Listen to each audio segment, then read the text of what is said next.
type this in or take note in a separate separate place in a notebook or a notepad file on your phone or something like that, 16 and PRT 1. And then if you've done it more than once, twice. And this is, as we go forward in the semester, this is a way to make sure that you keep track of ones that you are strong at so that you don't need to pay them as much attention, and that you give more attention to ones that are a little bit more challenging for you. And so PRT is a tallying method.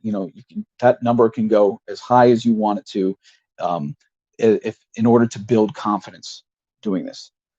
3x, the little thing below that, is a check mark thing, meaning, have I been able to do this 3 times in a row without any mistakes?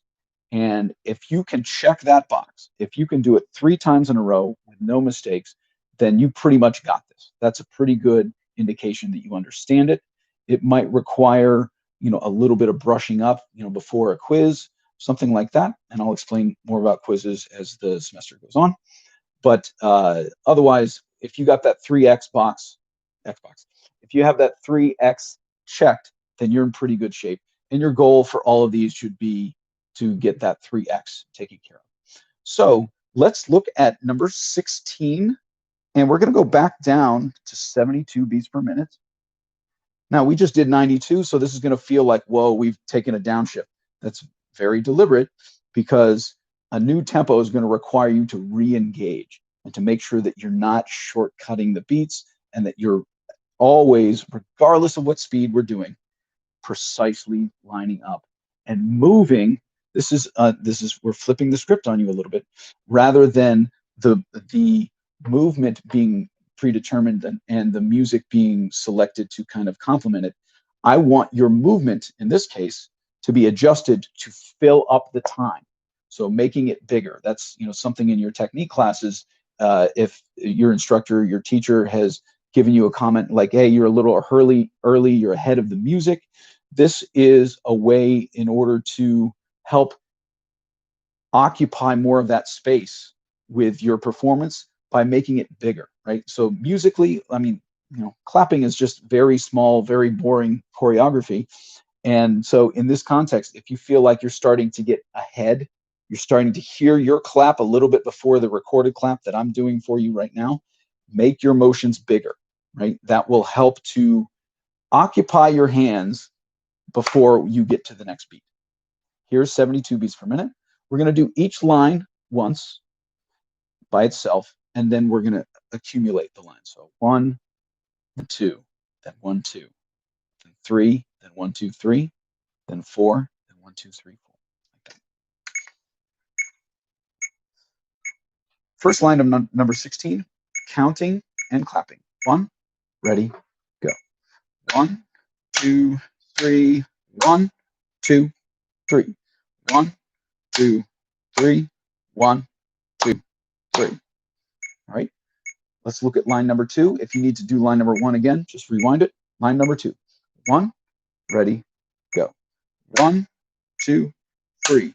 1, 2, 3. 1, 2, 3. 1, 2, 3. Line 1, line 2. 1, ready, go. 1, 2, 3. 1, 2, 3. 1, 2, 3. 1, 2, 3. 1, 2, 3. 1, 2, 3. 1, 2, 3. 1, 2, 3. Now, 2 things to point out. Notice that my inflection is kind of going along, my vocal inflection is going along with the music. If you can do that, that's great. Also notice that there are half notes in there. So we're paying attention to duration. It's attention to detail. That's a good thing to get used to. Line number 3. 1, ready, go.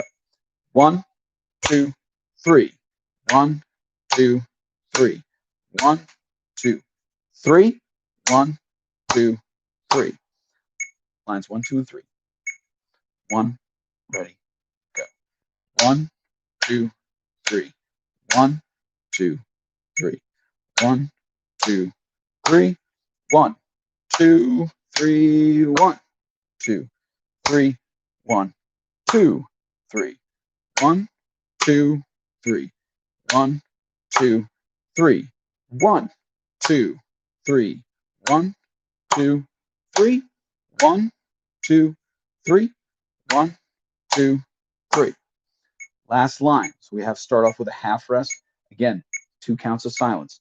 Whether it's a half rest or 2 quarter rests, I'm not going to get too into details of too many different fiddly ways to notate things, but those are 2 good things to understand that they are equivalent for each other. Line 4. 1, ready, go. 1, 2, 3. 1, 2, 3. 1, 2, 3. 1, 2, 3. No surprise there. Now let's do lines 1, 2, 3, 4. 1, ready, go. 1, 2, 3. 1, 2, 3. 1, 2, 3. 1, 2, 3. 1, 2, 3. 1, 2, 3. 1, 2, 3. 1, 2, 3. 1, 2, 3. 1, 2, 3. 1, 2, 3. 1, 2, 3. 1, 2, 3. 1, 2, 3. 1, 2, 3. 1, 2, 3. Right. Make sure you're showing the durations of the half note when you clap by keeping your hands together. And look at that second to last measure. Do you notice anything?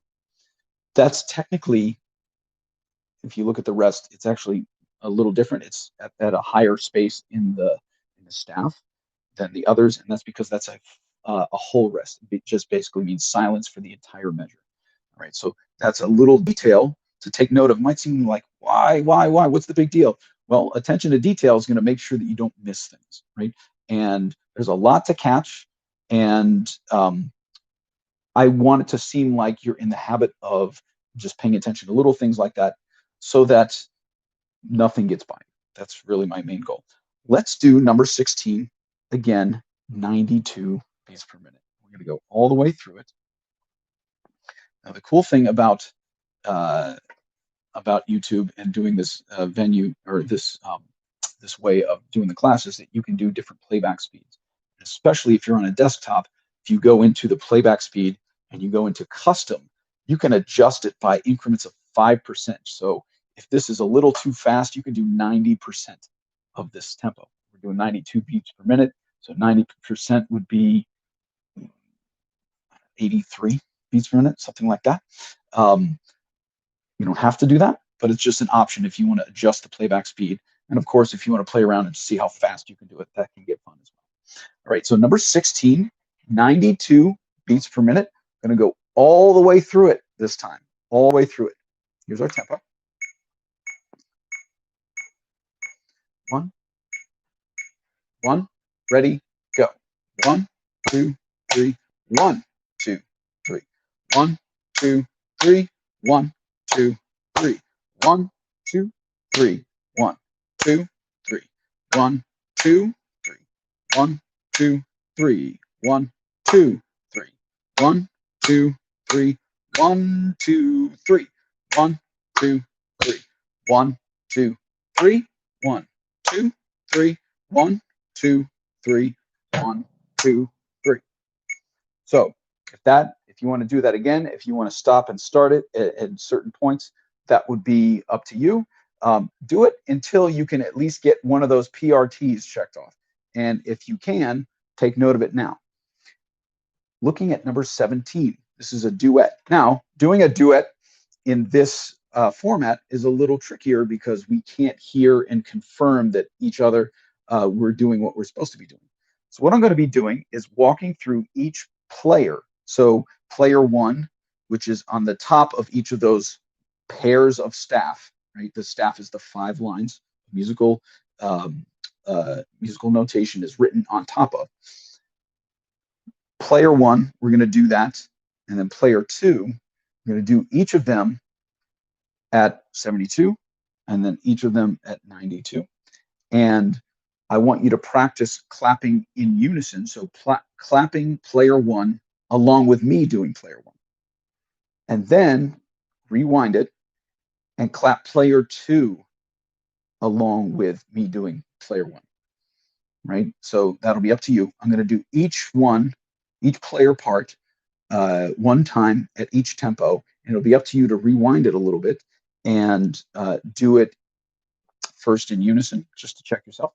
And then second is to do it, do the opposite part, do the complementing part. A lot of times, if you look at this, you'll notice that one clap, that there's two ways to do this. We're either clapping at the same time or we're clapping at different times. And so if you look at how the spaces are filled in with each other, that'll give you a clue as to basically the entire time, except for one beat in the entire thing. I want to see if you can find it for yourself. I'm not going to point it out, but there's only one beat of silence between both parts in the entire thing. Meaning when I'm listening to both parts happening at the same time, there's only one moment of actual silence. So let's do number 17. We're going to do it at 72. Here's player one.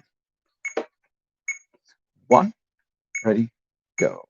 1, 2, 3. 1, 2, 3. 1, 2, 3. 1, 2, 3. 1, 2, 3. 1, 2, 3. 1, 2, 3. 1, 2, 3. 1, 2, 3. 1, 2, 3. Here's player two. 1, ready, go. 1, 2, 3. 1, 2, 3. 1, 2, 3. 1, 2, 3. 1, 2, 3. 1, 2, 3. 1, 2, 3. 1, 2, 3. 1, 2, 3. 1, 2, 3. So if you were able to do both of those accurately in unison, go back and do the opposite part along with each of them. Now we're going to do it, same thing, 92 beats per minute. So you guys should definitely be able to tell at this point, we've done either 72 or 92 beats per minute. And you should be able to tell which one this one is, right? This is 92. So you're already starting to develop a really good sense of the numerical aspect, beats per minute. A really good drummer, really good musician in general will be able to hear any tempo and guess it within a couple beats per minute. And that's just because there's a lot of experience, a lot of repetition. Not expecting you guys to do that, but I am expecting, for example, if you hear 72 and 92, I am expecting you guys at this point to know which is which, right? Faster is a higher number. Right? So here's player one, 92 beats per minute. 1, ready, go. 1, 2, 3. 1, 2, 3. 1, 2, 3. 1, 2, 3. 1, 2, 3. 1, 2, 3. 1, 2, 3. 1, 2, 3. 1, 2, 3. 1, 2, 3. Hopefully that went well. Here's player two. 1, ready, go. 1, 2, 3. 1, 2, 3. 1, 2, 3. 1, 2, 3. 1, 2, 3. 1, 2, 3. 1, 2, 3. 1, 2, 3. 1, 2, 3. 1, 2, 3. All right. So I'm actually going to try. Let's see if I can make this happen for you guys here. I'm going to use two different implements, and I'm going to play both of them at the same time, just so you get a sense of how it sounds in a composite. So I'm going to do this without the metronome. I'm just literally,